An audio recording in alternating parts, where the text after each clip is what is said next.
Our day-to-day life, at home or workplace, accidents are inevitable, and sometimes we are oblivious of how we can handle them in absence of medical personnel.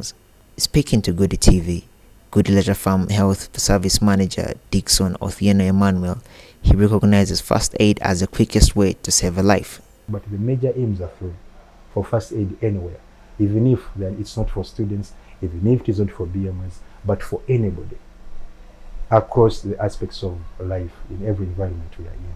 One is to save life. So if we can equip somebody with the capacity to save life, I think it's a bonus. The second purpose is to prevent further injuries, so that if somebody has been injured, I think it does not worsen. We have seen scenarios whereby somebody had a small injury, maybe it was a crack on the neck of the bone, and then people who come to help instead kill even the person. They worsen it. It was a crack, it becomes a complete fracture, and then somebody who would have saved his life again dies. You lose your life.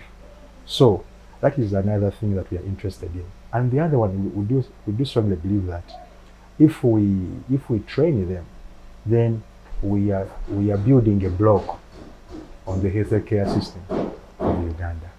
As a trainer, Othieno explains why they thought it's best to equip the business management apprentices with first aid skills.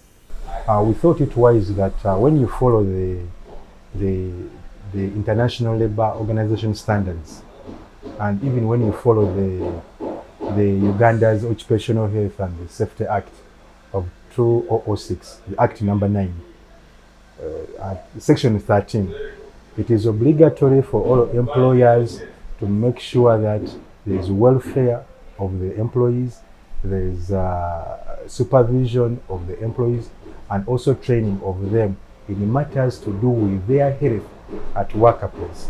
So we thought that these people being health promoters in agricultural industry, they are going to play a very crucial part towards the provision of the healthcare services.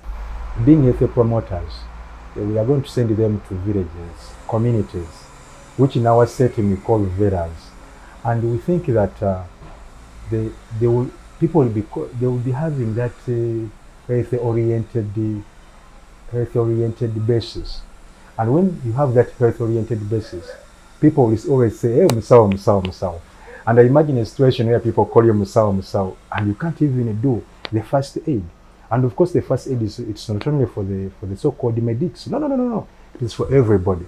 Everybody should be equipped with the skills, the knowledge, and the practical experiences of how to handle the emergencies. He also highlights some of the reasons why first aid is not prioritized in Uganda.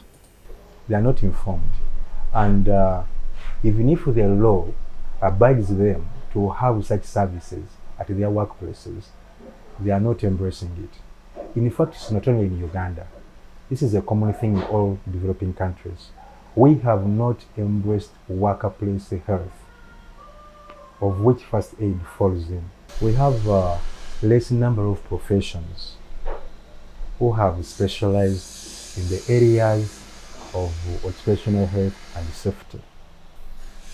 Most of the healthcare workers that we have, whom people are well versed with, are the nurses, are the doctors. And those people are dealing with early diagnosis and treatment. It is, most of the things which we do practice come from a tender age. Usually, it's from a tender age. However, when you see the education system of Uganda, along its structures from primary up to university, there is nowhere it is embraced. I remember in the past we used to have things like a civil education, where they teach about patriotism and everything. Even if first aid should be the same, because it has to do with life. It will help you at home, it will help you at workplace like this one.